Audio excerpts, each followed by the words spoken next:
Hello students. जैसा कि आपको मालूम है कि हम लोग आंसर प्रैक्टिस कर रहे हैं मेंस के लिए।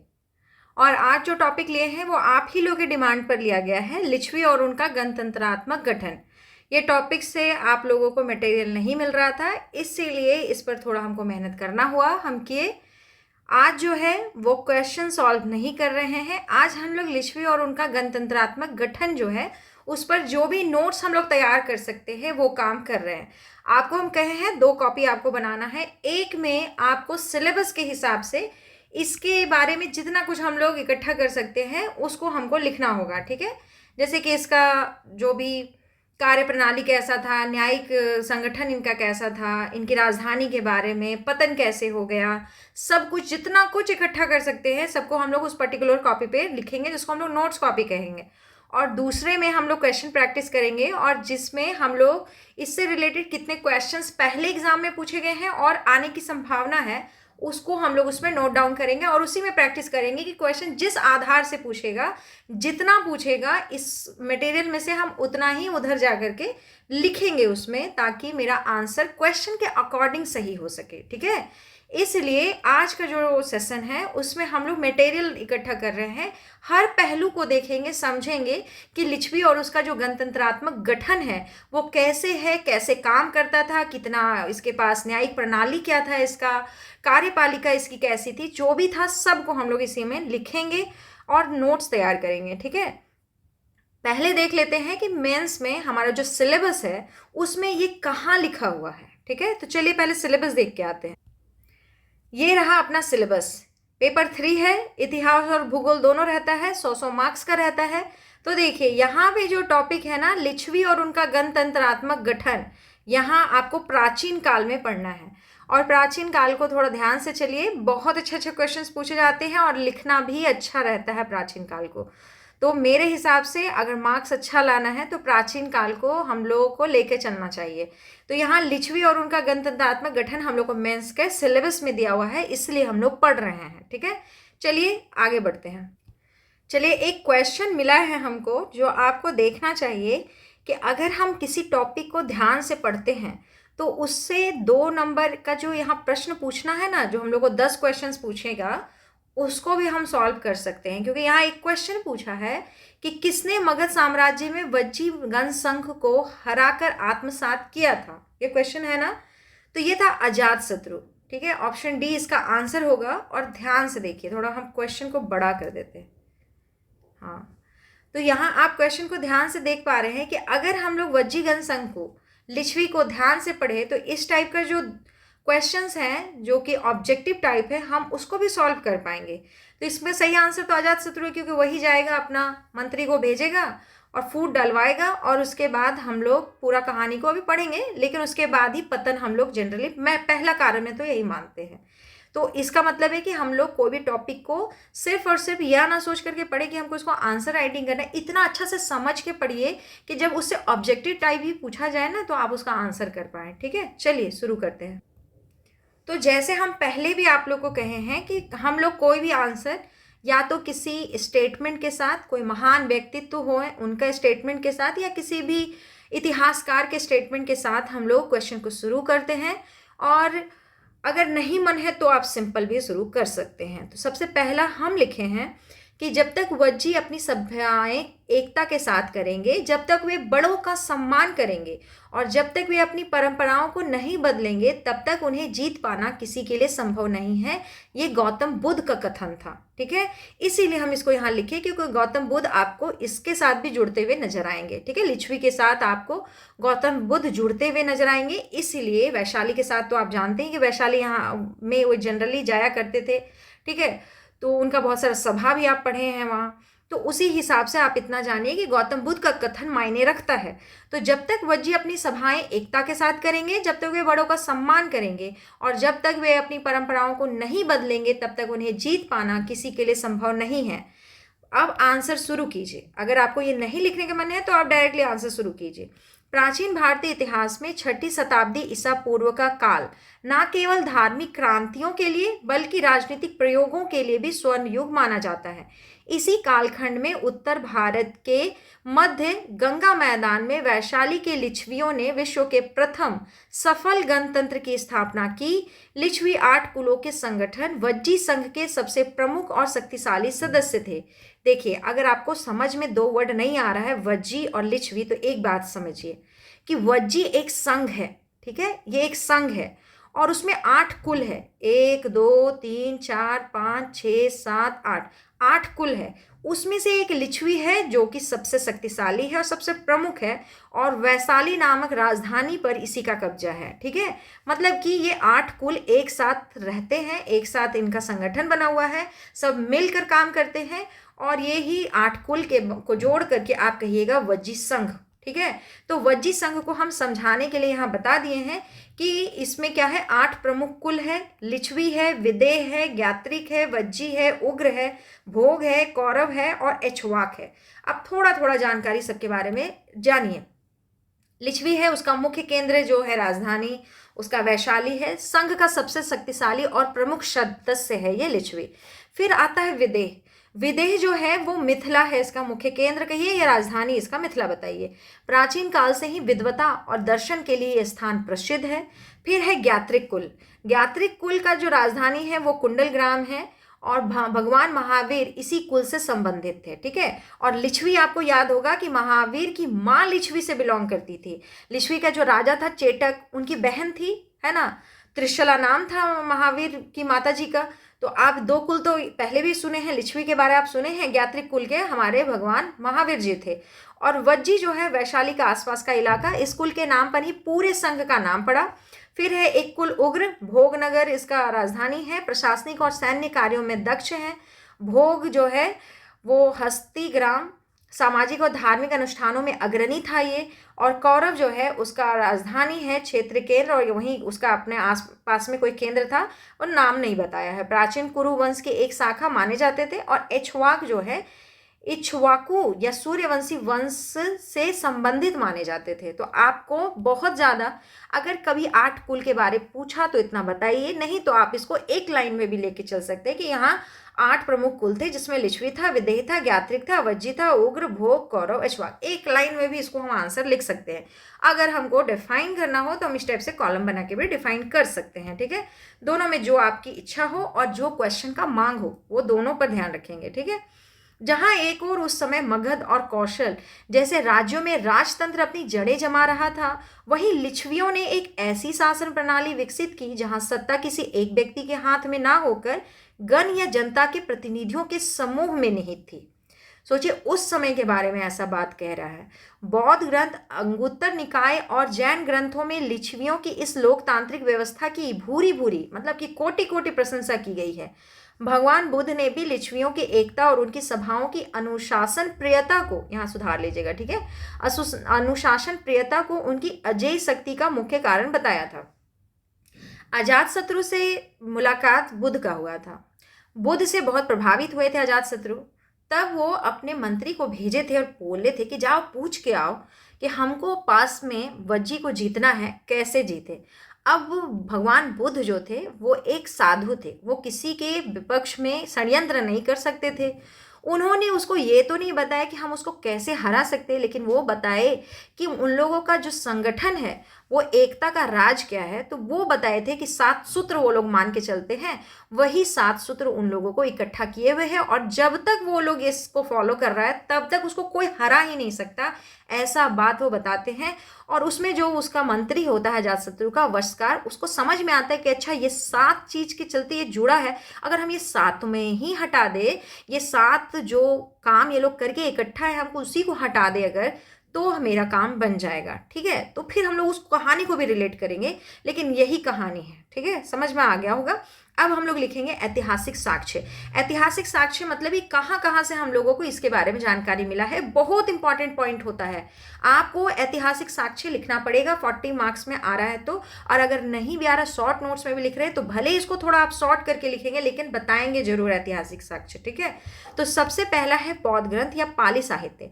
अंगुत्तर निकाय और महापरिनिर्वाण सूत्र में लिच्छवियों के वज्जी संघ का वर्णन मिलता है। उदाहरण देके बताइए कि बुद्ध ने कहा था कि जब तक लिच्छवी अपनी सभाएं नियमित रूप से करेंगे और एकता बनाए रखेंगे, उन्हें कोई नहीं हरा सकता। फिर जैन आगम का रेफरेंस दीजिए। भगवती सूत्र और कल्प सूत्र में भी वैशाली के लिच्छवियों का उल्लेख है। उदाहरण, महावीर स्वामी की माता त्रिशला लिच्छवी राजा चेटक की बहन थी, जो इनके गहरे ऐतिहासिक संबंध को दर्शाता है। फिर है कौटिल्य का अर्थशास्त्र। इसमें लिच्छवियों को राज शब्दोपजीवी संघ कहा गया है। अब अगर मान लें कि कभी आपको कौटिल्य के अर्थशास्त्र का रेफरेंस देना है तो ये शब्द जरूर लिखेंगे आप। और हो सके कि कभी आपको इससे रिलेटेड क्वेश्चन 2 नंबर वाला जो है ना ऑब्जेक्टिव, उसमें भी पूछ लेगा कि राज शब्दोपजीवी संघ किसने कहा था, किसको कहा था। तो कौटिल्य ने कहा था, लिच्छवियों को कहा था। इसका अर्थ होता है कि वह संघ जहाँ के सदस्य स्वयं को राजा कहते थे, क्योंकि वहाँ कोई एक राजा नहीं था, सब खुद में राजा थे, क्योंकि वहाँ गणतंत्र शासन प्रणाली चल रहा था। अब हम लोग बताएंगे ऐतिहासिक पृष्ठभूमि। ठीक है, लिच्छवियों का उदय प्राचीन भारत के इतिहास में एक युगांतरकारी घटना थी। उनका इतिहास न केवल संघर्षों का बल्कि उत्कृष्ट राजनीतिक आदर्शों का भी रहा है। लिच्छवियों की उत्पत्ति के संदर्भ में बताइए कि कौन सा इतिहासकार क्या कहता है। ठीक है, लिच्छवियों की उत्पत्ति को लेकर इतिहासकारों में अलग अलग मत हैं। क्षत्रिय मूल, बौद्ध और जैन ग्रंथों के अनुसार लिच्छवी विशुद्ध क्षत्रिय थे। ये आप नहीं बता रहे हैं, ये आप बता रहे हैं कि जैन ग्रंथ और बौद्ध ग्रंथ के अनुसार लिच्छवी को विशुद्ध क्षत्रिय कहा गया। सब समय किसी ना किसी बुक का, किसी ना किसी साहित्य का रेफरेंस देके हम लोग चलते हैं कि कौन कहता था। ठीक है, विदेशी मूल वाले इतिहासकार का भी बताइए।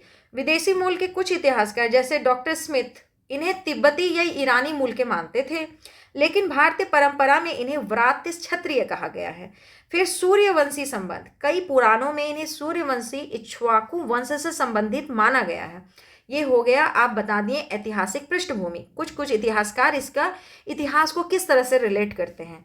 अब हम लोग पढ़ेंगे भौगोलिक स्थिति। देखिए, ये टॉपिक थोड़ा हमको बड़ा लिखना चाहिए था, चलिए कोई बात नहीं, चलेगा, आप इसको अंडरलाइन कर लीजिएगा। अब हम लोग यहाँ से भौगोलिक स्थिति पर बात करेंगे। तो मुख्य केंद्र, लिच्छवी गणराज्य का मुख्य केंद्र वैशाली था, जो वर्तमान बिहार के मुजफ्फरपुर और वैशाली जिले के अंतर्गत आता था। ये आज का रेफरेंस है, मतलब आज के हिसाब से आप बता रहे हैं कि अभी आप वैशाली जो है वो कहाँ मिलेगा, तो वर्तमान बिहार के मुजफ्फरपुर और वैशाली जिले के अंतर्गत मिलेगा। अगर मन है तो यहाँ पर आप मैप बना सकते हैं। यहाँ पर बिहार का रफ स्केच बनाइए और उसमें दिखाइए मुजफ्फरपुर और वैशाली वाले इलाके को, ठीक है, रंग करके।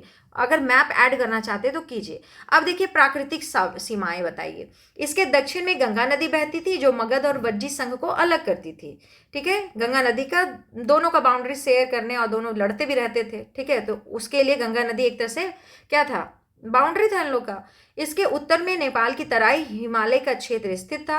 पश्चिम में गंडक नदी इसकी सीमा बनाती थी। उदाहरण, प्राचीन काल की गंडक और गंगा नदियों के संगम के उत्तर में स्थित यह क्षेत्र सामरिक और व्यापारिक दृष्टि से अत्यंत महत्वपूर्ण था। जिसको बहुत ज़्यादा मैप बनाने नहीं आता है वो शुरू में इस टाइप का भी दर्शा सकते हैं। आपको खाली दिखाना है कि हाँ चलो गंगा नदी बह रहा है, यहाँ ऊपर में वैशाली वज्जी संघ है और नीचे मगध है, ये दोनों लड़ेंगे। इसका बात समझ में आएगा कि दोनों एक दूसरे के क्षेत्र को क्यों जीतना चाहते हैं।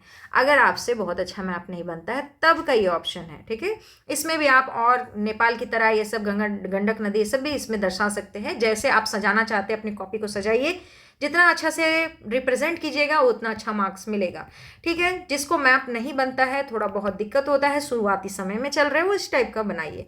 फिर है लिच्छवियों का राज्य सामरिक रूप से अत्यंत महत्वपूर्ण स्थान पर स्थित था। विस्तार, यह वर्तमान उत्तरी बिहार के मुजफ्फरपुर, वैशाली और चंपारण जिलों तक फैला था। ठीक है, सीमाएं, इसके दक्षिण में गंगा, पश्चिम में गंडक और उत्तर में नेपाल की तराई हिमालय क्षेत्र स्थित थी। पड़ोसी बताइए, इसके दक्षिण में शक्तिशाली मगध साम्राज्य था। गंगा नदी इन दोनों राज्यों के बीच व्यापारिक और राजनीतिक सीमा का कार्य करती थी। और जिससे भारत का मैप बनता है वो खूबसूरत सा एक भारत का मैप बना के दिखाइए और यहाँ पे दिखाइए वज्जी। ठीक है, दिख रहा है ये रेड रंग से, तो इसको आप एक कॉपी पर बना लेंगे।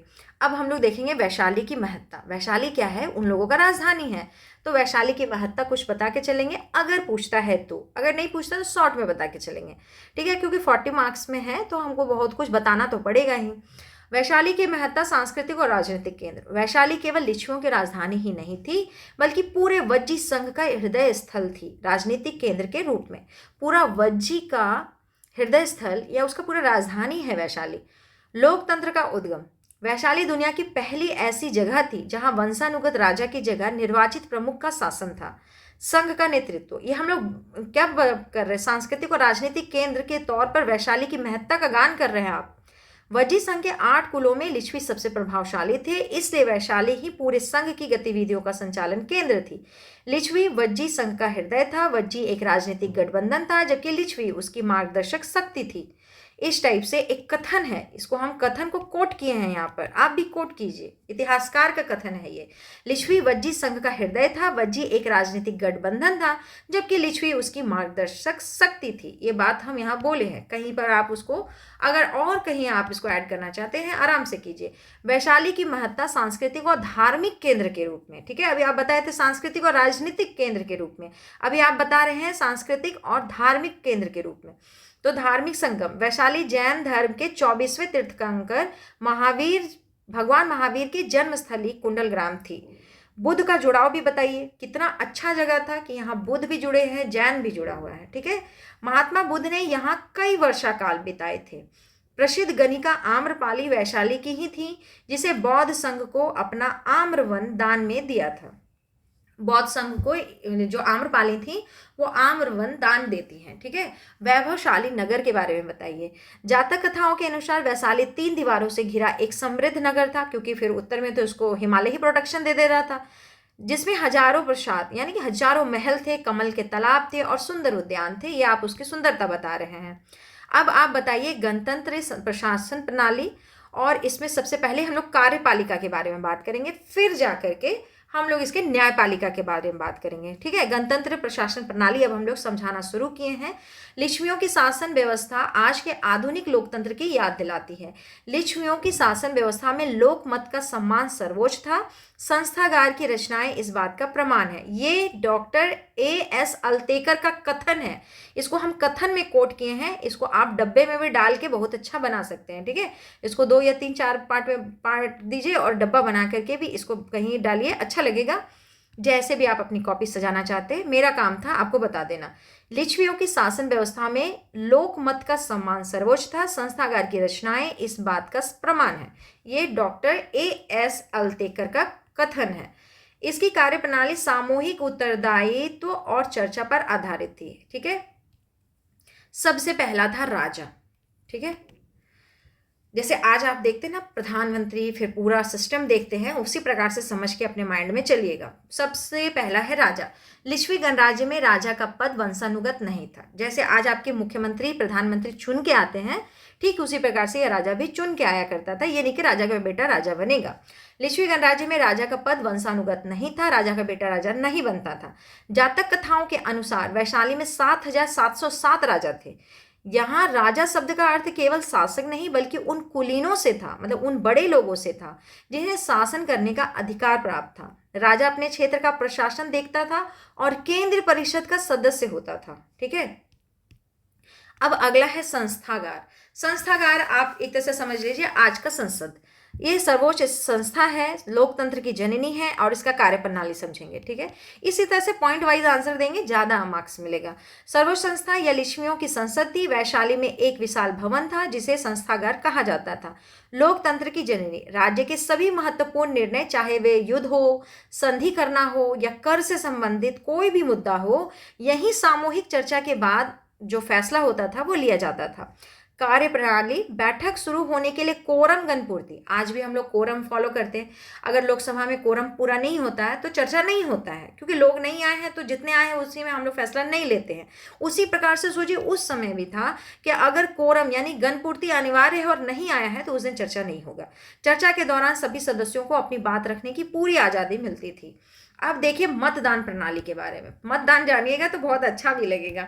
मतदान प्रणाली, जब किसी विषय पर सहमति नहीं बन पाती थी तो लोकतांत्रिक तरीके से वोटिंग कराई जाती थी, ठीक है।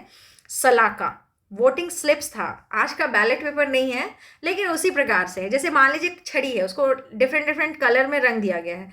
अब मतदान के लिए लकड़ी की रंगीन छड़ियों का प्रयोग होता था, जिन्हें सलाका कहा जाता था। अगर कभी बाई चांस पूछ ले कि सलाका क्या है तो ये एक वोटिंग स्लिप्स है, ठीक है। जैसे एक रंग का छड़ी है, अगर किसी एक मुख्यमंत्री या प्रधानमंत्री, चाहे जो भी एक पद मान लीजिए, उसका चुनाव हो रहा है, एक कलर का छड़ी है, सबसे ज़्यादा जहाँ छड़ी इकट्ठा हुआ उसी को बनाया जाएगा, बस यही है मतदान। आज का बैलेट पेपर, अब तो बैलेट पेपर नहीं, हम लोग ईवीएम में आ गए हैं। सलाका ग्राहक, मतदान संपन्न कराने के लिए एक विशेष अधिकारी होता था जिसे सलाका ग्राहक कहते थे। वह निष्पक्षता सुनिश्चित करता था। आज आपका निर्वाचन आयोग है और कुछ भी नहीं, ठीक है। सलाका ग्राहक आपका निर्वाचन आयोग में जो लोग हैं वही हैं कि इनका काम है मतदान संपन्न कराने का, जिसे सलाका ग्राहक कहते थे। वह निष्पक्षता सुनिश्चित करता था कि वोटिंग सही से हो और चुनाव सही से हो। बहुमत का निर्णय, जिस पक्ष में अधिक सलाकाएं होती थी उसी निर्णय को अंतिम माना जाता था। बात खत्म। अब पढ़िए अष्टकूलक। अष्टकूलक जैसा नाम है वैसे ही यह 8 प्रमुख कुलों के प्रतिनिधियों की एक छोटी और प्रभावशाली परिषद थी। अष्टकूलक 8 प्रमुख कुलों के, ठीक है, 8 प्रमुख कुल के प्रतिनिधि उसमें आएंगे और एक छोटी लेकिन प्रभावशाली परिषद है। भूमिका क्या है इसका? इसका मुख्य कार्य राजा को न्यायिक और प्रशासनिक मामलों में सलाह देना था। इसे आधुनिक कैबिनेट या मंत्री परिषद के समकक्ष माना जा सकता है। जैसे अभी हम लोग का कैबिनेट है वही है ये अष्टकूलक। प्रमुख पदाधिकारी, प्रशासन को सुचारू रूप से चलाने के लिए अधिकारियों की एक निश्चित श्रेणी थी। उपराजा, सेनापति, भंडागारिक। उपराजा, पहले तो आप जाने कि राजा पढ़ लिए। राजा अगर नहीं है तो उसकी अनुपस्थिति में उपराजा, यह राजा की अनुपस्थिति में कार्यों का संचालन करता था। उपराजा का काम समझा दिए। सेनापति, सैन्य विभाग का प्रमुख जो युद्ध और सुरक्षा के लिए उत्तरदायी था।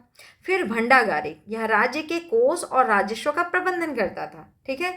आप कार्यपालिका पढ़ लिए, कार्यपालिका आपका खत्म हो गया। अब आप पढ़िए न्यायिक व्यवस्था। न्यायपालिका इनकी कैसे काम करती थी, यही तो सबसे फेमस है, इनका न्याय व्यवस्था सबसे फेमस है, समझे।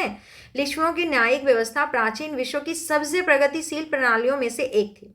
इसकी सबसे बड़ी विशेषता यह थी कि किसी भी व्यक्ति को तब तक दंडित नहीं किया जा सकता है जब तक उसे 7 विभिन्न अधिकारियों न्यायालयों द्वारा दोषी ना ठहरा दिया जाए। यहाँ उन 7 चरणों का विवरण है। इनकी न्यायिक व्यवस्था देखिए। लिच्छवियों का मुख्य सिद्धांत था भले ही 100 अपराधी छूट जाएं पर एक भी निर्दोष को सजा नहीं मिलनी चाहिए, ठीक है। आज भी हम लोग इसी कोटेशन को फॉलो करते हैं इंडिया में कि भले 100 अपराधी छूट जाए लेकिन किसी एक निर्दोष को सजा नहीं मिलनी चाहिए। ऐसा हमारा कानून व्यवस्था आज भी मानता है, भले वो जमीन पे उतरे ना उतरे, है कि नहीं। न्याय की यह प्रक्रिया नीचे दिए गए 7 स्तरों से गुजरती थी। विनिश्चय महामात्र, अब आप पहले एक बार पढ़ लीजिए सातों के बारे ना, तब आगे अच्छा रहेगा। हाँ, यहाँ तो दिख ही रहा है। विनिश्चय महामात्र, वोहारी, सूत्रधर, अष्टकूलक, सेनापति, उपराजा, फिर राजा। मतलब कि ये 7 चरण से किसी भी एक मुद्दा, कोई भी एक एक्यूज जो होगा, अभियुक्त, वो गुजरेगा। तो सबसे पहले विनिश्चय महामात्र, यह प्रारंभिक न्यायालय था। यदि यह अधिकारी या अधिकारी अभियुक्त मतलब जिस पर सब दोष मढ़ा हुआ है, जो एक्यूज्ड है, एक्यूज्ड को दोषी पाता है, निर्दोष पाता है, तो उसे तुरंत छोड़ दिया जाता है। यदि दोषी लगता है तो मामला अगले स्तर पर जाएगा। मान लीजिए कोई एक्यूज्ड है, उसको लेकर के विनिश्चय महामात्र के पास पहुंचे, वो अपने स्तर से जांच किए और देखे कि हाँ ये गलती तो किया है, तो उसको सजा देंगे, और मतलब एक सजा बोल देंगे लेकिन उसको आगे भेज देंगे कि जाओ अब तुम्हारा अगला चरण। लेकिन अगर वो निर्दोष है तो वहीं से वो बाइज्जत बरी हो जाएगा और चला जाएगा। अब वो मामला, ये एक्यूज जो है वहां ही पहुंचा।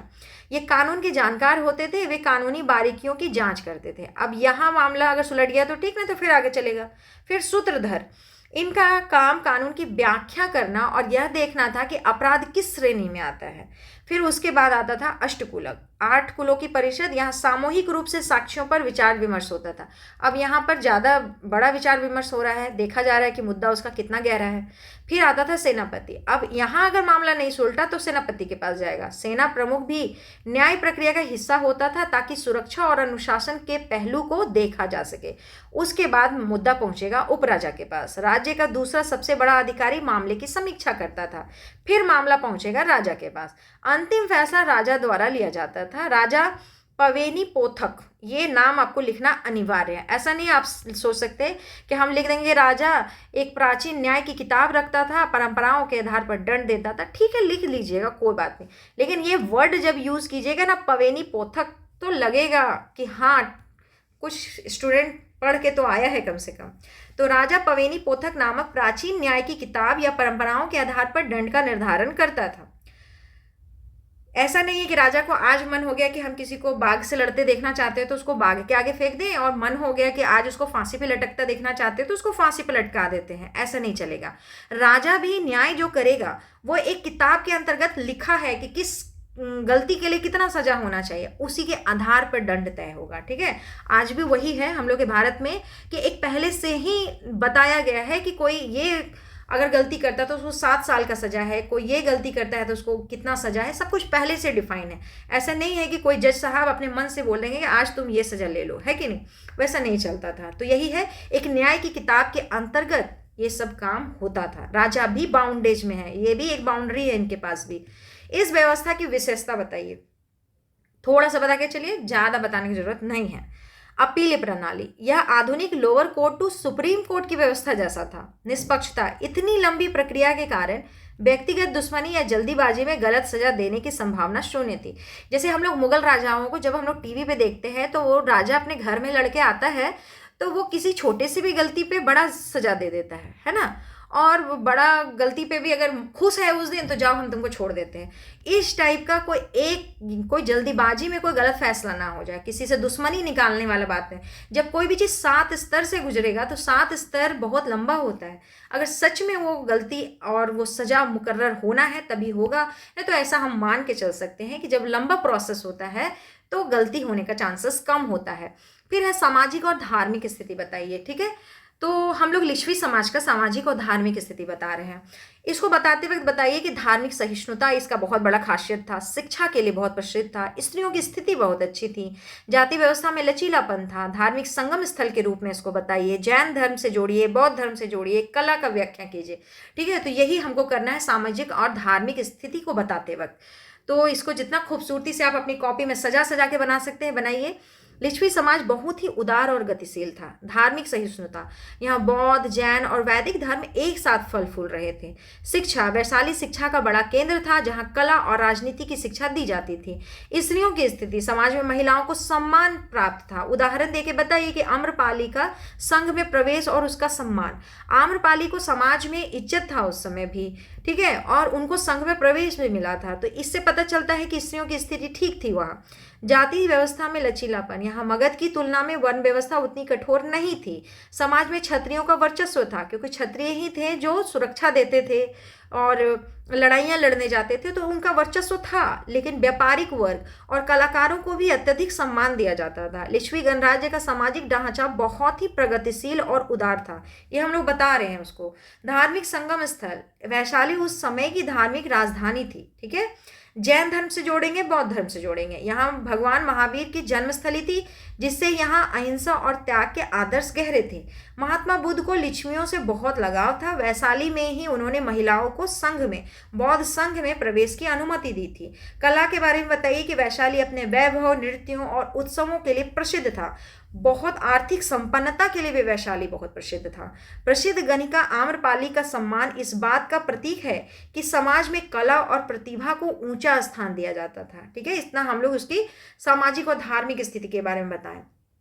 अब आइए कहानी में कि वज्जी की एकता और पतन दोनों को एक साथ डिफाइन हम किए हैं। आपको अलग अलग पूछे तो आप अलग अलग बताइए, जैसे आपको कॉपी में लिखने की इच्छा है वैसे बताइए। तो पहले हम लोग बताएंगे कि एकता का कारण क्या था, फिर बताएंगे कि वही एकता का कारण आगे पतन का कारण कैसे बन गया।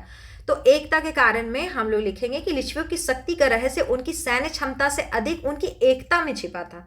जब तक वे संगठित रहे, मगध जैसी महाशक्ति भी उन्हें नहीं हरा सके। हम लोग बोले वज्जी संघ में 8 कुल था। 8 कुल जब सब संगठित होके थे तब तक उनको कोई नहीं हराने सका। और एकता का आधार था बुद्ध के 7 नियम। बुद्ध से ये लोग काफी प्रभावित थे और बुद्ध इन लोगों को 7 नियम दिए थे जिसको सप्त अपरिहार्य धम्म कहा गया। उसी के आधार पे इन लोग अपना शासन चला रहे थे। जब इसी पे फूट होगा तो आगे कहानी खराब होगा। तो चलिए पहले हम लोग एकता का आधार में बुद्ध के 7 नियम बताएंगे। बुद्ध का 7 नियम था कि बौद्ध ग्रंथ महापरिवार शुद्ध के अनुसार मगध नरेश अजातशत्रु ने अपने मंत्री वत्सकार को बुद्ध के पास पूछने को भेजा कि लिच्छवियों को कैसे जीता जाए। बुद्ध ने प्रत्यक्ष उत्तर ना देकर लिच्छवियों के एकता के 7 कारण बताए जिन्हें सप्त अपरिहार्य धम्म कहा जाता है। ठीक है, देखिए एक साधु के पास भेजा जा रहा है कि हमको अगला राज्य को जीतना है, तो वो साधु है, वो उनके लिए उनके नज़र के सामने सब एक ही है, वो नहीं बता सकते हैं। तो वो सिर्फ ये बताए कि उन लोगों को मजबूती का 7 कारण हम तुमको बता सकते हैं, तो वही बताएं जिसको कहा गया सप्त अपरिहार्य धर्म। ठीक है, पहला है नियमित सभाएं, सामूहिक निर्णय, परंपराओं का सम्मान, बड़ों का आदर, महिलाओं का सम्मान, धार्मिक श्रद्धा और संतों का संरक्षण। तो यही है वो 7। नियमित सभाएं, वे बार बार सार्वजनिक सभाएं करते थे। सामूहिक निर्णय, वे एकता के साथ मिलते, चर्चा करते और निर्णय लागू करते थे। परंपराओं का सम्मान, वे पुराने स्थापित नियमों को नहीं तोड़ते थे। बड़ों का आदर, वे अपने बुजुर्गों की सलाह को महत्व देते थे। महिलाओं का सम्मान, समाज में महिलाओं के प्रति अपराध शून्य था, मतलब उनकी स्थिति अच्छी थी। धार्मिक श्रद्धा, वे अपने चैत्यों, मंदिरों और धार्मिक स्थलों की रक्षा करते थे। संतों का संरक्षण, वे विद्वानों और संतों को पूर्ण सुरक्षा प्रदान करते थे। सही बात है, चाहे जैन हो, धर्म बौद्ध हो, सबको संरक्षण देने का काम कर रहे थे। अब हम लोग लिखेंगे पतन का कारण, जिसमें मेरे को लगा कि पतन का सबसे पहला कारण अजातशत्रु का षड्यंत्र था, वो लिखे हैं। लेकिन फिर हम लोग उसका आंतरिक कारण भी बताएंगे कि लिच्छवी, कोई भी साम्राज्य, कोई भी देश, कोई भी संगठन तब तक नहीं टूट सकता है जब तक उसका आंतरिक कोई ना कोई कलह चल रहा हो। मानते हैं कि अजातशत्रु का षड्यंत्र जो था उसको हम लोग पहला रीजन मान के चलेंगे, लेकिन कुछ ना कुछ आंतरिक इन लोग का कमजोरी रहा ही होगा। ठीक है, तो पतन का कारण में सबसे पहले आप बताएंगे अजातशत्रु का षड्यंत्र। अजातशत्रु समझ गया कि युद्ध से लिच्छवियों को हराना असंभव है, इसलिए उसने भेद नीति का सहारा लिया। ठीक है, फूट डालो और शासन करो। वस्कार का मिशन, भेद नीति में याद रखिएगा वस्कार या कहीं कहीं वत्सकार भी लिखता है। ठीक है, जो लिखे आप उतना पढ़ लीजिएगा। वस्कार या वत्सकार उसका मंत्री है, किसका? अजातशत्रु का मंत्री है। वस्कार का मिशन, अजातशत्रु ने अपने कूटनीतिज्ञ मंत्री वस्कार को देश निकाला देने का नाटक किया। वस्कार वैशाली गया और वहां के राजाओं का विश्वास जीतकर फूट डालना शुरू कर दिया। एक मामूली सा कथन के लिए ये लोग नाटक कर रहे थे कि क्या किया अजातशत्रु, अपना सबसे विश्वासी मंत्री को अपने देश निकाला दे दिया। कहा कि तुम देश के लिए गलत काम किया है, तुम देशद्रोही है। ये देख करके जो सामने में वज्जी है, लिच्छवी है, उन लोगों को लगा कि इसको बुला लेते हैं तो ये हम लोगों को वहाँ का भेद बताएगा, और इस तरह से वो देश निकाला जब मिलता है वस्कार को, वो चला जाता है लिच्छवी। लिच्छवियों में वो क्या करता है कि वैशाली गया और वहाँ होशियार तो था ही, बहुत कूटनीतिज्ञ है, चालाक है, होशियार है, बहुत ज्ञानी विद्वान था। तो वो वहाँ गया और राजाओं का विश्वास जीतने में बहुत सफलता मिला, होशियार था इसलिए। फिर क्या हुआ, वो होशियारी से सब में आंतरिक फूट डालने लगा। वस्कार ने लिच्छवियों के बीच ईर्ष्या और संदेह पैदा कर दिया। धीरे धीरे उन्होंने सामूहिक सभाओं में जाना बंद कर दिया। देखिए, ये वस्कार जो था वो क्या किया कि सबके बीच में ईर्ष्या और संदेह पैदा कर दिया। अब वो लोग इतना अपने मन में कुंठा लेके थे कि जब भी इस तरह का सामूहिक सभा होता था तो वो राजा लोग जाते ही नहीं थे, और एक दूसरे से मदद करना भी छोड़ दिया, क्योंककि ये भड़का दिया था कि वो आपके बारे में गलत गलत बोलता है। फिर लंबा संघर्ष चला। मगध और वैशाली के बीच यह युद्ध 16 वर्षों 1484 ईस्वी से 1468 ईस्वी तक चला। इसमें क्या किया कि जब इन लोग में बहुत ज़्यादा फूट हो गया, तब ये जाकर के बताया कि बहुत ज़्यादा फूट सब में हो गया है, टेंशन लेने का बात नहीं है, अब आप हमला कर सकते हैं। और हमला कर देता है तो 16 साल तक ये युद्ध चलता है। अब नवीन युद्ध तकनीकों का प्रयोग हम लोग अजातशत्रु को इस चीज़ का भी श्रेय देते हैं, क्योंकि वो बहुत युद्ध तकनीक बहुत नया नया लाया था। अंततः जब लिच्छवी कमज़ोर हो गए तब अजातशत्रु ने हमला किया। ठीक है, और ये भी बताने वाला ये वत्सकार ही था कि अब सही समय है, ये लोग पूरा कमज़ोर है, कोई एक दूसरे की बात नहीं सुनता, अब ही हमला करना अच्छा रहेगा। तो अजातशत्रु हमला कर देता है। इस युद्ध में उसने 2 गुप्त और विनाशकारी हथियारों का पहली बार प्रयोग किया था। ठीक है, एक नाम था रथमूसल और दूसरा नाम था महाशिला कंटक। याद रखिएगा, इससे ऑब्जेक्टिव क्वेश्चन भी बन सकता है, और आपको दोनों का नाम लिखना पड़ेगा, रथमूसल और महाशिला कंटक, दोनों का नाम लिखिए, मार्क्स अच्छा मिलेगा। सशब्द लिखिए। अंततः जब लिच्छवी कमजोर हो गए तब अजातशत्रु ने हमला किया। इस युद्ध में उसने 2 गुप्त और विनाशकारी हथियारों का पहली बार प्रयोग किया। पहला का नाम था रथमूसल। यह एक ऐसा रथ था जिसमें गदा या तलवारें लगी होती थी, जो दुश्मनों को काटते हुए आगे बढ़ता था, आधुनिक टैंक के जैसा। आप लोग जो बाहुबली मूवी देखे उसमें यह रथ दिखाया है। ठीक है, एकदम याद कीजिए कि रथ को उसमें पिक्चर में वो जो फाइटिंग वाला सब सीन चल रहा था ना उसमें। फिर महाशिला कंटक या बड़े पत्थरों को फेंकने वाला एक विशाल यंत्र था, और ये भी याद कीजिए कि उसमें दिखाया है ना। चलिए, लिच्छवी गणतंत्र की असफलता और पतन के कारण में हम लोग अब आंतरिक कारण बता रहे हैं। लिच्छवियों का पतन अचानक नहीं हुआ, बल्कि यह लंबे समय तक चली कूटनीतिक चालों और आंतरिक कमजोरियों का परिणाम था। इसके मुख्य कारण निम्नलिखित थे। पहला था आंतरिक फूट और ईर्ष्या। लिच्छवियों की सबसे बड़ी शक्ति उनकी एकता थी, लेकिन अंत में यही उनकी सबसे बड़ी कमजोरी बन गई। उसके दो कारण बताइए। एक बताइए अभिजात्य वर्ग का अहंकार और दूसरा बताइए वत्सकार का षड्यंत्र। अभिजात्य वर्ग का अहंकार में बताइए कि वैशाली में 7,707 राजा थे। समय के साथ उनमें आपसी प्रतिस्पर्धा और अहंकार बढ़ गया कि हम बड़े के तुम बड़े। वत्सकार का षड्यंत्र। मगध के मंत्री वत्सकार ने वैशाली में रहकर राजाओं के बीच फूट डाली। उसने एक राजा को दूसरे के विरुद्ध भड़काया, जिससे उनकी सामूहिक सभाएं, जो संस्थागार था जिसको हम लोग संसद कहते थे, वो बंद हो गई। वहां लोग जाना बंद कर दिए। फिर है संस्थागार का कमजोर होना, निर्णय में लेने में देरी। जब संसद ही कमजोर हो गया तो निर्णय लेने में देरी होगा ही होगा। गणतंत्र व्यवस्था में चर्चा के कारण निर्णय लेने में देरी होती थी। युद्ध जैसी आपातकालीन स्थितियों में जहां त्वरित निर्णय चाहिए थे, वहां चर्चाओं ने उनकी सैन्य क्षमता को कमजोर कर दिया। आप अभी भी देखते होंगे कि कोई अच्छा कानून भी गिर जाता है क्योंकि लोग आपस में ही लड़ रहे हैं। बस विपक्ष को इस बात का खुशी है कि हम किसी चीज को अपोज कर रहे हैं, चाहे वो अच्छा हो चाहे बुरा हो। बस उसका एक ही लक्ष्य है कि हमको इस बिल का क्या करना है, विरोध करना है। बिल्कुल सुनना नहीं है कि ये किसके फायदे के लिए क्या है नहीं है, बस विरोध करना है। वो उस समय भी तो था, उस समय भी ये टेंशन हो रहा था कि चर्चाओं में उनकी सैन्य क्षमता को कमजोर किया, क्योंकि चर्चा होना है, फिर वोटिंग पड़ेगा, उस हिसाब से तो फिर फैसला होगा। लेकिन वहां अजातशत्रु तो बैठा है, बस 1 मिनट में वो बोलेगा कि हाँ ये काम होगा, तुरंत वो इम्प्लीमेंट होने लग जाएगा। तो दोनों में अंतर हो गया। अनुशासन का अभाव। बुद्ध ने चेतावनी दी थी कि जब तक लिच्छवी अनुशासन में रहेंगे वे अजेय हैं। वस्कार के प्रभाव में आकर लिच्छवियों ने सप्त अपरिहार्य धर्म, जो भगवान बुद्ध इन लोगों को दिए थे, एकता का जो नियम था उसका पालन करना छोड़ दिया था। तो ये अनुशासन का अभाव में गिनती गिनिएगा इसको। फिर है मगध की साम्राज्यवाद नीति। अजातशत्रु की महत्वाकांक्षा। मगध एक राजतंत्र था जहां सारी शक्ति एक राजा अजातशत्रु में के हाथ में थी। अजातशत्रु पूरे उत्तर भारत पर एकाधिकार करना चाहता था और वज्जी संघ उसके मार्ग में सबसे बड़ी बाधा था।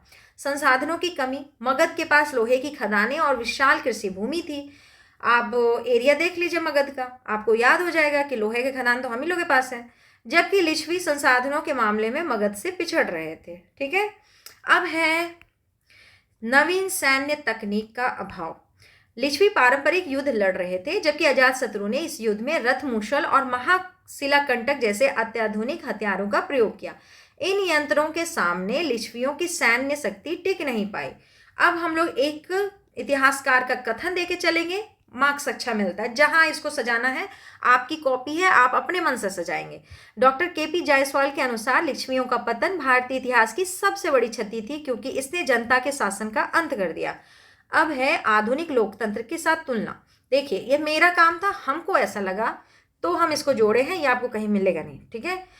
लेकिन आधुनिक लोकतंत्र के साथ तुलना जरूर बताइए, क्योंकि ये आज के जैसा दिखता है। इतने देर से हम लोग हर पार्ट, हर चीज को पढ़े तो लगा कि आज का ही परिदृश्य हमको सामने में दिखाई दे रहा है। तो इसलिए हम लोग इसको आधुनिक लोकतंत्र के साथ तुलना जरूर करेंगे।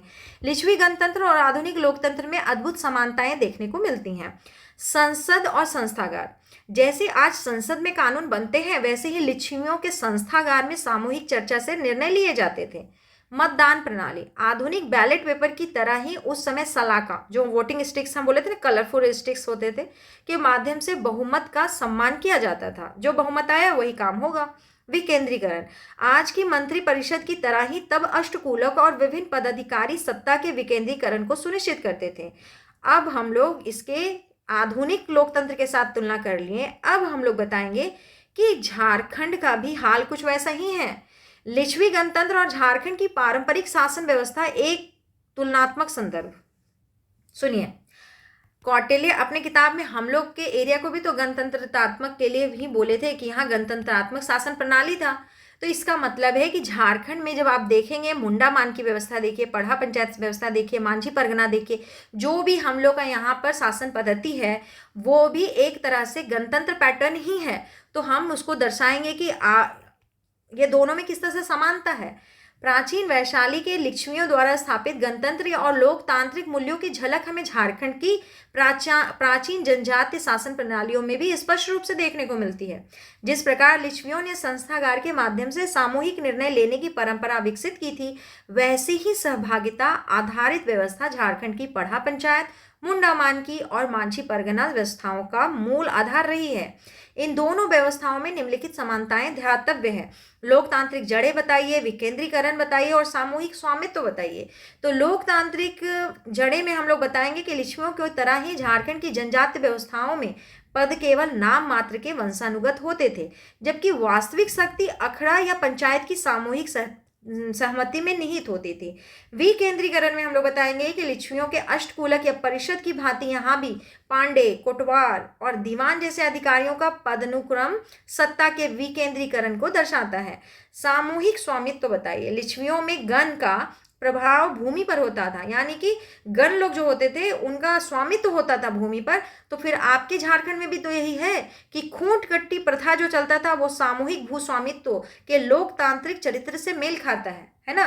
वहां पर भूमि का गण उस पर उनका राज होता था। तो यहाँ भी तो हम लोग एक सामूहिक स्वामित्व, एक समूह के तौर पर खूंट कट्टी प्रथा हम लोग देखते ही हैं। तो दोनों में समानता हमको दिखाई देता है, दोनों लोकतांत्रिक चरित्र से मेल खाता है। फिर हम लोग आगे बढ़ेंगे। अतः कहा जा सकता है कि लिच्छवियों द्वारा स्थापित स्वशासन के जो बीज उत्तर भारत में बोए गए थे, वे झारखंड के अखड़ा संस्कृति और स्वशासन प्रणालियों में आज भी जीवित है। यह तुलना, अब ये लिख मत दीजिएगा, ठीक है।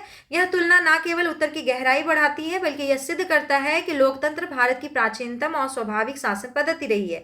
अगर इसको लिखना होगा तो जैसे लिखना हो आप लिखिए, नहीं लिखना हो तो ये आपके लिए है। चलिए तुलनात्मक विश्लेषण करेंगे। तुलनात्मक विश्लेषण, अगर आप इतना बात बताए हैं और आप ये टेबल बना रहे हैं तो टेबल में ज़्यादा मार्क्स मिलेगा। यही चलते हम टेबल बना के लाए हैं। अगर टेबल आप बनाते हैं तो ज़्यादा मार्क्स मिलेगा, ये सोच के चलिएगा। चलिए, आधार लिच्छवी गणतंत्र बता रहे हैं, आधुनिक भारतीय का लोकतंत्र, और हम लोग यहाँ झारखंड का संदर्भ भी दे रहे हैं पढ़ा मुंडा मान की व्यवस्था के आधार पर। देखिए, इनकी सर्वोच्च संस्था संस्थागार थी, हमारा आज का संसद है, और हमारे झारखंड में पढ़ा या महासभा होता था। निर्णय प्रक्रिया सामूहिक चर्चा और सलाह का वोटिंग से होता था। बहुमत और विधायी प्रक्रिया हमारे भारत में है, और हमारे झारखंड में सहमति और पंच द्वारा सामूहिक निर्णय लिया जाता था, अभी भी लिया जाता है। चलिए, प्रशासन प्रमुख, निर्वाचित राजा गण प्रमुख होता था, निर्वाचित हमारे प्रधानमंत्री, या हमारे राज्य में आप मुख्यमंत्री ले लीजिए, राष्ट्रपति ले लीजिए, और झारखंड के संदर्भ में पढ़ा राजा भी चुना जाता था, मानकी, ठीक है। फिर न्याय प्रणाली, इनकी 7 स्तरीय न्याय प्रणाली थी, किनकी, लिच्छवियों की, है ना, अत्यंत विस्तृत थी। लेकिन चलिए, हमारा जो अभी झारखंड, हमारे भारत में जो है एकीकृत न्यायपालिका है, सुप्रीम कोर्ट है, हाई कोर्ट है और डिस्ट्रिक्ट कोर्ट है। और हमारे झारखंड के संदर्भ में अगर बताएं तो ग्राम स्तर पर आतू ने, है ना, हाथू, और ऊपर में पढ़ा स्तर पर न्याय होता है। अधिकारी वर्ग में सेनापति, भंडारिका, अष्टकूलक हमारे लिच्छवी वाले गणतंत्र में पढ़े। आधुनिक भारत में आप पढ़ेंगे कैबिनेट सचिव, मंत्री और पूरा ब्यूरोक्रेसी, है ना। फिर झारखंड में हम लोग पढ़ेंगे पांडे, कोटवार, दीवान, प्रशासनिक सहायक होते थे ये लोग। इस तरह से आप टेबल बना के बताइए कि लिच्छवी गणतंत्र भारत से और ये हमारे झारखंड से किस प्रकार सब मेल खा रहा है, ठीक है। चलिए, अब हम लोग बात करते हैं कि पूरा वर्ल्ड कहता है कि वो लाया डेमोक्रेसी, लेकिन विश्व को प्राचीन भारत की देन है, विश्व को हमारे प्राचीन भारत की देन है ये गणतंत्र व्यवस्था। पश्चिमी अक्सर एथेंस यूनान को लोकतंत्र की जननी मानता है, लेकिन ऐतिहासिक साक्ष्य सिद्ध करता है कि वैशाली का गणतंत्र उससे कहीं अधिक व्यवस्थित और प्राचीन था। यहाँ न्यायपूर्ण प्रणाली और सहभागी शासन के बारे में आप बता दीजिए, पॉइंट वाइज बताइए। लिच्छवियों ने दुनिया को सिखाया कि न्याय की प्रक्रिया इतनी पारदर्शी होनी चाहिए कि निर्दोष को कभी भी दंड ना मिले। सहभागी शासन, उन्होंने यह उदाहरण पेश किया कि एक विशाल संघ को भी बिना किसी एक तानाशाह के आपसी सहयोग और विमर्श से सफलतापूर्वक चलाया जा सकता है, ठीक है। और देखिए, हम लोग झारखंड का तो उदाहरण देके सबको बता ही दिए। झारखंड को उदाहरण दीजिएगा तो एग्जामिनर को लगेगा कि आप केवल इतिहास रटे नहीं है, आप आज की संस्कृति और प्रशासनिक व्यवस्था को इतिहास से जोड़ करके बताए हैं, ठीक है। इससे जरूर से इसको कॉपी में, मतलब अपने आंसर में देना है। लिच्छवियों का इतिहास हमें याद दिलाता है कि भारत की रगों में लोकतंत्र हजारों वर्षों से बह रहा है। उनकी गौरवशाली परंपरा आज भी भारतीय संविधान के लोकतांत्रिक मूल्यों, स्वतंत्रता, समानता और बंधुत्व के रूप में जीवित है। ठीक है, चलिए अब हम लोग निष्कर्ष पे आ गए हैं। 2 निष्कर्ष लिख करके लाए हैं, आपको जो पसंद रहे वो अपने कॉपी पर लिख लीजिए। निष्कर्ष पहला, लिच्छवियों का पतन केवल एक राज्य का अंत नहीं था, बल्कि भारत में गणतंत्र विचारधारा पर साम्राज्यवाद की विजय थी। मगध ने लिच्छवियों को जीतकर एक विशाल एकीकृत साम्राज्य की नींव रखी। हालांकि राजनीतिक रूप से लिच्छवी हार गए, लेकिन उनके द्वारा दी गई लोकतांत्रिक शासन पद्धति और न्यायप्रियता की विरासत आज भी आधुनिक भारत के लोकतांत्रिक ढांचे में जीवित है। वैशाली का यह गणतंत्र विश्व इतिहास में सदा लोकतंत्र की जननी के रूप में स्मरणीय रहेगा। एक लिखे, आप किस आधार पे आंसर लिख रहे हैं उस हिसाब से देखिए, निष्कर्ष मैच करता है उसको लिखिए। दूसरा निष्कर्ष लिख करके लाए हैं जिसमें हम एक कोटेशन देने का कोशिश किए हैं। ठीक है, तो ये निष्कर्ष है कि वैशाली के लिच्छवी और उनका गणतंत्र प्राचीन भारतीय राजनीति का एक गौरवशाली अध्याय है। उन्होंने यह सिद्ध किया है कि लोकतंत्र केवल आधुनिक युग की देन नहीं है, बल्कि भारत में इसकी जड़ें हजारों साल पुरानी हैं। उनकी सामूहिक नेतृत्व, न्यायप्रियता और अभिव्यक्ति की स्वतंत्रता के सिद्धांत आज के आधुनिक लोकतांत्रिक देशों जैसे कि भारत के संविधान की प्रेरणा प्रतीत होते हैं। भले ही अजातशत्रु ने उन्हें युद्ध में हरा दिया, लेकिन उनके द्वारा स्थापित गणतंत्र आज भी जीवित है। तो हम लोग सीख लेते हैं गणतंत्र का, है ना। यहाँ पे एक कोटेशन लिखा हुआ है कि प्राचीन भारत के ये गणराज्य केवल नाम के नहीं थे, बल्कि इनमें आधुनिक संवैधानिक लोकतंत्र के सभी गुण मौजूद थे। केपी जायसवाल, पुस्तक हिंदू पॉलिटी। रेफरेंस बुक का जरूर दीजिए, इतिहासकार का रेफरेंस दे रहे हैं तो उसका बुक का नाम जरूर लिखिए। ठीक है, तो क्लैरिटी बनता है कि आप सही कथन को कोट कर रहे हैं। इस टाइप से कोटेशन दे करके इतिहासकारों की बातों को रख करके हम लोग चलते हैं। कविता भी अगर मन हो 2-4 लाइन कहीं पढ़े हो बचपन में तो उसको भी आप इसमें ऐड कर सकते हैं अगर याद रह जाता है। ठीक है, हम लोग अगर कोई पोयम होता है तो उसका कोई 4 पंक्ति या छंद कोई हम लोग को अच्छा लगता है तो हम लोग वो भी लिखते हैं, है ना। तो जैसा आपको इच्छा हो आंसर लिखने का, इट्स योर चॉइस कि आप जैसा भी लिखना चाहते हैं। बाकी आंसर लिखिए, पहले इसको लिखिए, उसके बाद क्वेश्चंस बता दें कि कौन कैसे कैसे क्वेश्चंस पूछे गए हैं। और जनरली हमारे झारखंड में एक बात ध्यान रखिएगा कि बहुत सिंपल क्वेश्चन पूछता है, तो हम बहुत सिंपल ही आंसर किया करेंगे। ठीक है, चलिए एक बार क्वेश्चन देख लेते हैं। जैसा कि आप देख पा रहे होंगे कि 64 बीपीएससी में पूछा गया है कि प्राचीन भारत के इतिहास में बौद्ध ग्रंथों में वर्णित गणराज्यों की महत्ता का परीक्षण कीजिए। यह लिच्छवी मुख्य फोकस था। फिर है 60 से 62वीं में पूछा गया है कि वैशाली के लिच्छवियों के विशेष संदर्भ में प्राचीन भारत में गणतंत्र के उदय और कार्यप्रणाली का वर्णन करें। और ये अक्सर अगर कोई क्वेश्चन पूछा जाएगा क्या वैशाली विश्व का प्रथम गणतंत्र था, विवेचना कीजिए। ठीक है, आप इसमें से जो क्वेश्चन सॉल्व करना चाहते हैं कर सकते हैं। फिर आगे क्वेश्चन है 2019 यूपीएससी आईएएस में पूछा गया था कि महाजनपद काल में गणतंत्र राज्यों की प्रकृति और उनकी राजनीतिक संस्थागार आदि का मूल्यांकन कीजिए। फिर पुराने प्रश्न में पूछा गया है कि मगध के साम्राज्यवाद और वज्जी संघ के बीच संघर्षों के कारणों का परीक्षण करें। ठीक है, फिर अगर पीटी में क्वेश्चन पूछा, पीटी नहीं आप मेंस का ही मान के चलिए जिसमें 2 मार्क्स का जो क्वेश्चन पूछता है ना ऑब्जेक्टिव, उसमें कि कई बार पूछा गया है कि कौटिल्य के अर्थशास्त्र में किस संघ को राज शब्दोपजीवी कहा गया है, तो लिच्छवी को। ठीक है, अगर जेपीएससी में क्वेश्चन पूछता है तो कैसा पूछ सकता है, क्योंकि अभी तक पूछा है नहीं, है ना, पूछा नहीं है, लेकिन संभावित क्वेश्चन में बन ही सकता है, इसमें कोई डाउट नहीं है। तो क्वेश्चन क्या बन सकता है, वज्जी संघ की प्रशासनिक व्यवस्था पर निबंध लिखें। प्राचीन भारतीय गणराज्यों के पतन के क्या कारण थे, इसमें अजातशत्रु और आंतरिक फूट का जिक्र करें। ठीक है, तो इसी तरह से अगर यूपीएससी में पूछा गया है, यूपीपीएससी में कि किस नगर को प्राचीन काल में लोकतंत्र की जननी कहा गया है, बुद्ध के समकालीन 2 प्रमुख गणराज्यों के नाम लिखिए, लिच्छवी और शाक्य। ये एमपीपीएससी में पूछा गया है। ठीक है, तो इसी टाइप से क्वेश्चंस पूछे जा सकते हैं। आप एक कोई क्वेश्चन उठाइए और इसको बनाने का प्रयास कीजिए। बनता है तो ठीक है, नहीं बनता है तो फिर हमको कमेंट करके बताइए, फिर एक क्वेश्चन हम छांट करके उसको बना के दिखाएंगे। ठीक है, जैसा हो, कम से कम 10 कमेंट आएगा तभी ऐसा काम कर सकते हैं, 1-2 कमेंट पे नहीं कर सकते। और आप ही लोग के डिमांड पे ये वीडियो बना है। प्लीज़ लाइक कीजिए, चैनल सब्सक्राइब कीजिए और इसको शेयर कीजिए। धन्यवाद।